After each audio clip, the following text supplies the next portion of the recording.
ভাই ও বোনেরা, ইতিহাস শুধু যুদ্ধ আর ক্ষমতার গল্প নয়। ইতিহাসে এমন কিছু অধ্যায় আছে যেখানে ইসলামের দয়া, মানবতা আর নেতৃত্ব আজও মানুষকে কাঁদায়।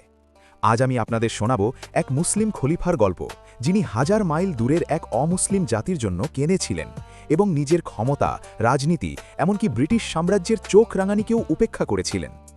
পটভূমি, সময় ও বিশ্ব পরিস্থিতি। সময়টা ছিল 1845 সাল।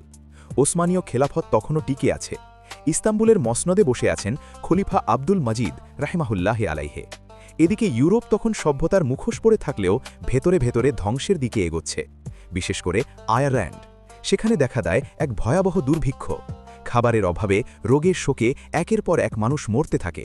এই দুর্ভিক্ষে মারা যায় প্রায় 10 লক্ষ মানুষ। লক্ষ লক্ষ মানুষ গৃহহীন হয়ে পড়ে। ব্রিটিশদের ভূমিকা, গভীর বাস্তবতা।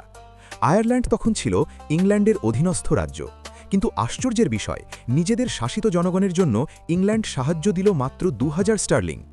একদিকে গোটা দুনিয়া লুট করে বেড়ানো সাম্রাজ্য, অন্যদিকে ক্ষুধায় মরতে থাকা মানুষ, কিন্তু ব্রিটিশ শাসকদের হৃদয় নড়ল না।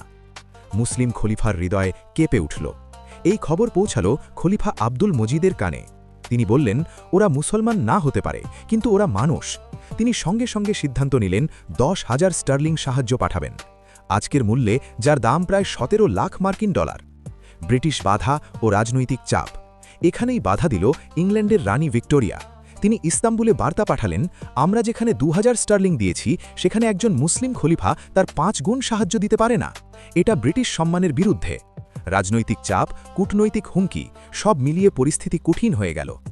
বাধ্য হয়ে খলিফা ঘোষণা দিলেন, সাহায্য কমিয়ে 1000 স্টার্লিং। কিন্তু এইখানেই শেষ না। খলিফা আব্দুল মজিদ মনে মনে বললেন, মানুষ মরছে আর আমি শুধু রাজনীতি দেখব। গোপন মানবিক অভিযান। তিনি গোপনে 3টি জাহাজ ভর্তি করে খাবার, ত্রাণ ও নগদ অর্থ পাঠালেন। জাহাজগুলো আয়ারল্যান্ডের দিকে রওনা হল, কিন্তু ব্রিটিশ সৈন্যরা ডাবলিন ও বেলফাস্ট বন্দরে এই মুসলিম ত্রাণবহর আটকে দিল। ড্রগেডা শহরের ঐতিহাসিক মুহূর্ত। উসমানীয় নাবিকরা হাল ছাড়লেন না। তারা ড্রগেডা নামের এক ছোট শহরের কাছে গোপনে নোঙর করলেন। সেখানকার মেয়রের মাধ্যমে ত্রাণ পৌঁছে গেল ক্ষুধার্ত আয়ারল্যান্ডবাসীর হাতে।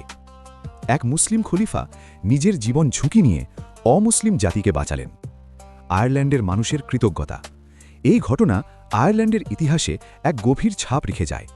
1995 সালে ড্রগেডা শহরের মেয়র আনুষ্ঠানিকভাবে ঘোষণা করেন, এই মুসলিম খলিফার মানবিক সাহায্য তারা কখনো ভুলবে না। আজও জীবিত সেই স্মৃতি। আজও যদি আপনি ড্রগেডা শহরে যান, দেখবেন ড্রগেডা ফুটবল ক্লাবের লোগোতে ওসমানীয় খেলাফতের প্রতীক অর্ধচন্দ্র বা হেলাল। শহরের কোর্ট অফ আর্মসেও রয়েছে সেই মুসলিম প্রতীক। এটা শুধু ইতিহাস নয়, এটা কৃতজ্ঞতার সাক্ষ্য। ভাই ও বোনেরা, এটাই ছিল ইসলামী খেলাফতের আসল রূপ, যেখানে ধর্ম নয়, মানুষ আগে, রাজনীতি নয়, মানবতা আগে, ক্ষমতা নয়, দায়িত্ব আগে। আজ আমরা যখন বলি ইসলাম শান্তির ধর্ম, এই ইতিহাসই তার প্রমাণ। এই ভিডিও যদি আপনার হৃদয় ছুঁয়ে যায়, শেয়ার করুন। মানুষকে জানান, ইসলামের ইতিহাস কেবল তরবারির নয়, দয়ার, ভালোবাসার ও মানবতার ইতিহাস।